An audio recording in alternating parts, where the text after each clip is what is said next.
industrial accidents, ancient solving poisoners, crime, poison chemical prevention. spills. This is Toxic History. Here is Dr. Anita Mudan, who's going to speak with you about the Teacup Poisoner. Hi, everyone. I hope you all have your afternoon cup of tea because we are going to be talking about the Teacup Poisoner today.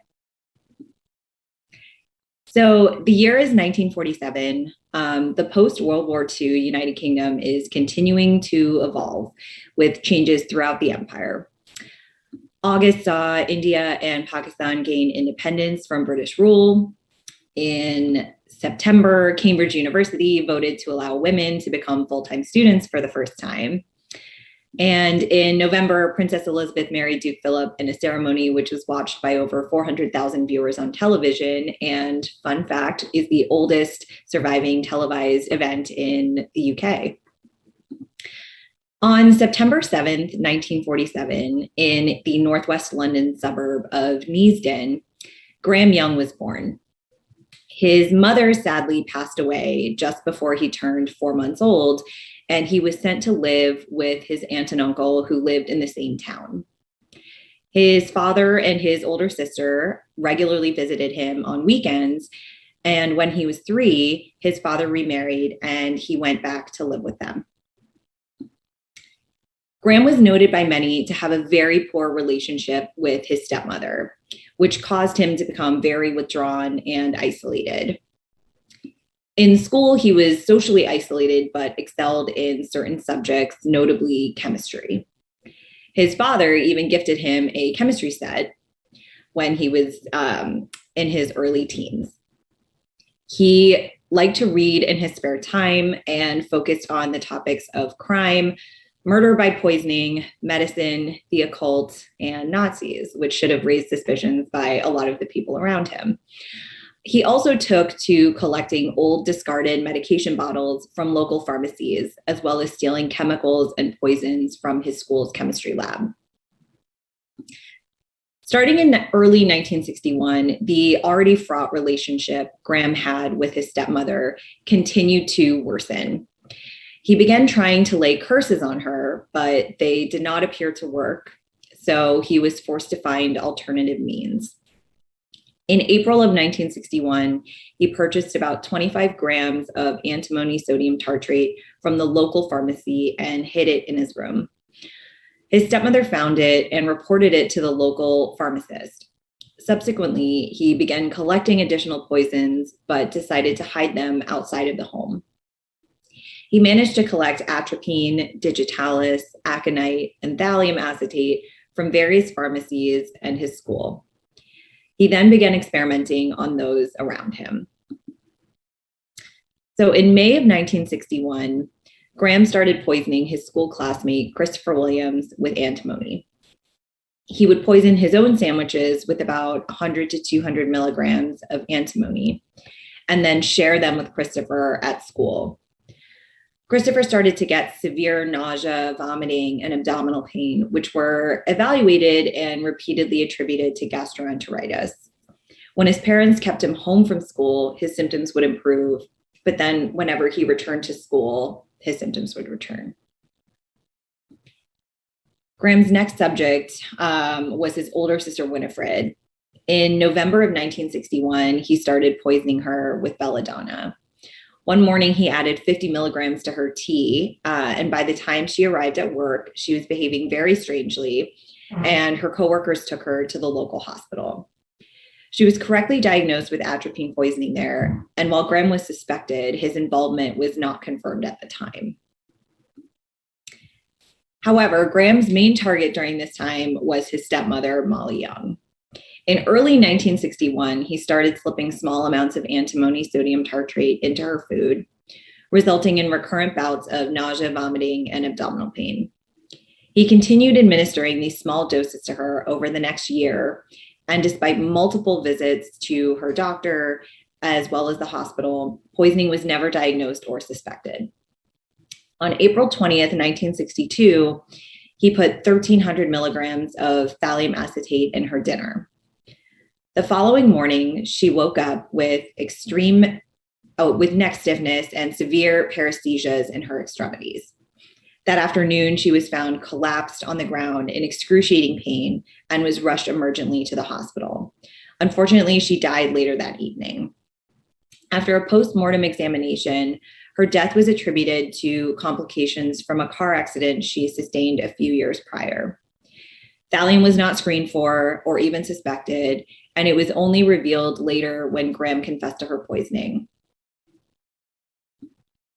While his primary target at home had been his stepmother, Graham had also been slowly poisoning his father, Fred, with small doses of antimony.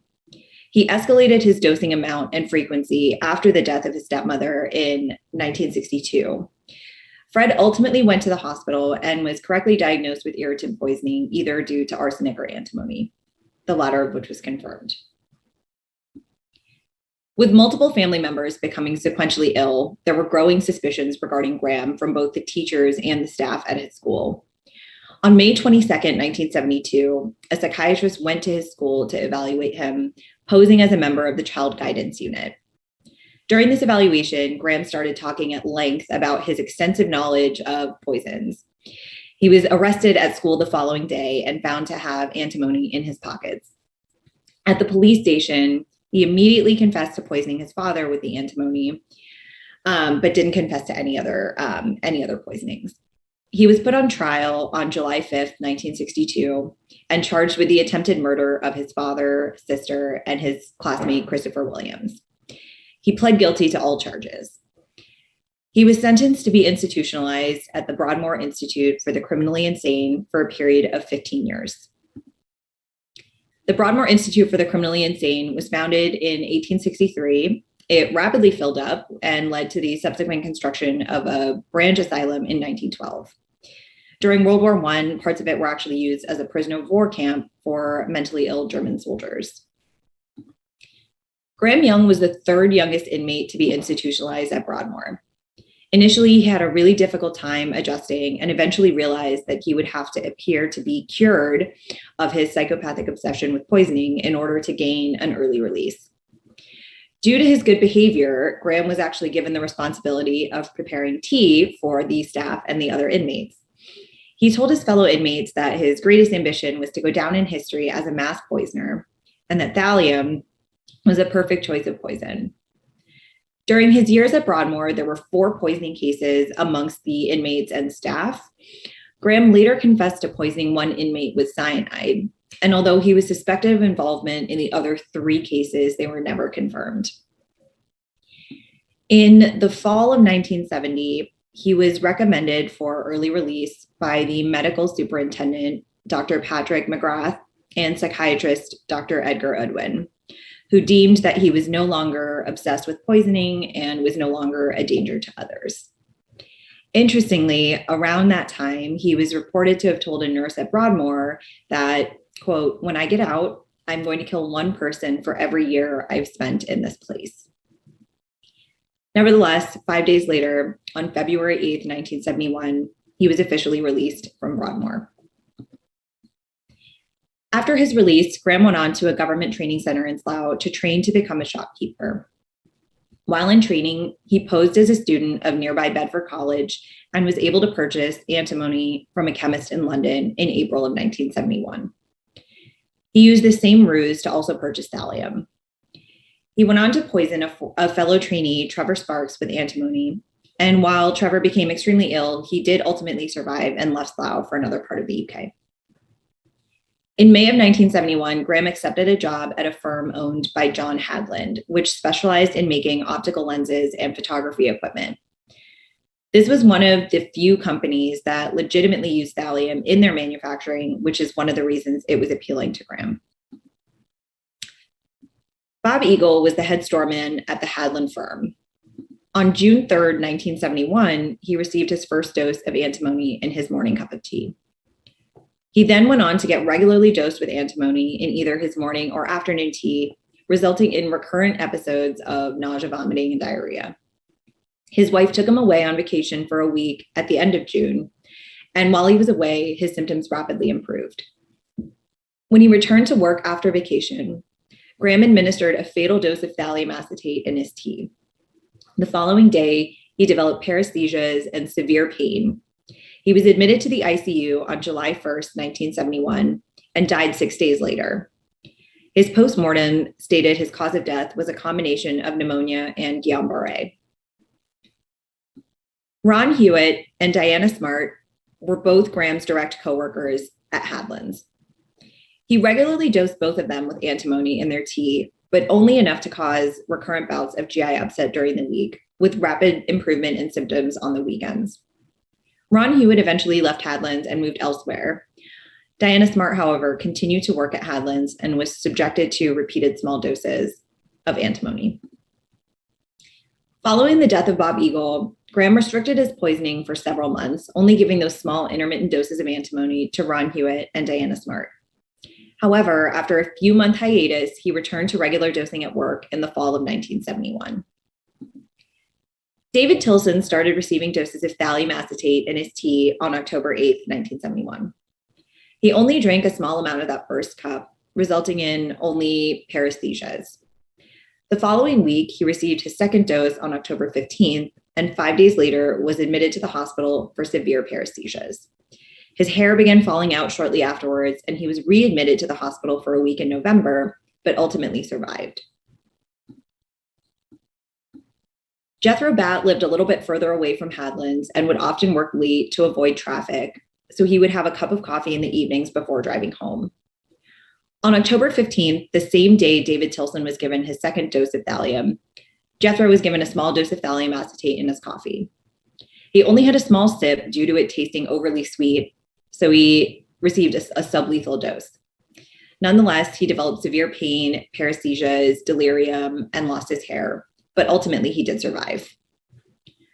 Around the same time that David Tilson and Jethro Batt were being dosed with thallium, Graham was giving small doses of antimony to Fred Biggs. However, after the departure of Tilson and Batt, he and Fred Biggs began to argue more about the way work was being done at Hadlands. This led Fred to get 3 doses of thallium acetate in his tea on October 30th. 4 days later, he was admitted to the hospital with severe paresthesias and diffuse body pain. He rapidly deteriorated and died on November 19th, 1971. With recurrent bouts of what was dubbed the Bovingdon bug and the mysterious deaths of several employees over a short time span, Hadlands held a company meeting on November 20th to discuss potential causes of this illness.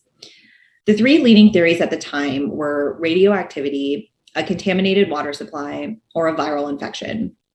During this meeting, Graham stood up and talked at length about thallium poisoning, which raised suspicions around his involvement in these incidents. The following day, police and Scotland Yard uncovered his history of being admitted to Broadmoor, which had not previously been disclosed at the time of his employment at Hadlands, and he was arrested. Graham confessed to the murders, and police found both his collections of poisons at his home as well as a diary which detailed the poisonings during his time at Hadlands. He had written out details regarding the victim, dose administered, symptoms, and progression of illness. He was charged with the murder of Fred Biggs, whose remains were tested and found to contain large amounts of thallium. Bob Eagle's remains were also subsequently tested and found to contain thallium as well. Graham's trial began on July 19, 1972. During the trial, excerpts from his diary were read aloud. Di irritated me yesterday, so I packed her off home with an attack of sickness. I only gave her something to shake her up. I now regret that I didn't give her a larger dose, capable of laying her up for a few days. F is now seriously ill. In a way, it seems a shame to condemn him, to such a likable man, to such a horrible end. But I have made my decision, and therefore he is doomed to premature decease. He is unconscious, and it is likely he will decline in the next few days. It will be a merciful release for him, as if he should survive, he will be permanently impaired. It is better that he should die. It will remove one more casualty from the crowded field of battle. Graham was sentenced to life imprisonment and eventually moved to Parker's Prison on the Isle of Wight. He died there on August 1st, 1990. Graham Young's legacy has continued to endure long after his imprisonment and death. Immediately following his trial, an investigation into the handling and release of mentally ill individuals within the UK prison system was started. The Butler Committee, also known as the Committee for Mentally Abnormal Offenders, was convened in 1972 following the trial. When the final report was issued in 1975, it contained numerous reforms of the psychiatric hospital system, notably the creation of secure psychiatric units in each region. The ease by which Graham was able to purchase his poisons also led to legislative changes, namely the Poisons Act of 1972. This required any person purchasing a regulated substance, including substances which could easily be used as a poison, to have the appropriate license, which had to be verified by the pharmacist at the time of purchase. His life story also inspired a book, The St. Albans Poisoner, written by Anthony Holden and published in 1974. This book later inspired the 1995 film, The Young Poisoner's Handbook, as well as several other books.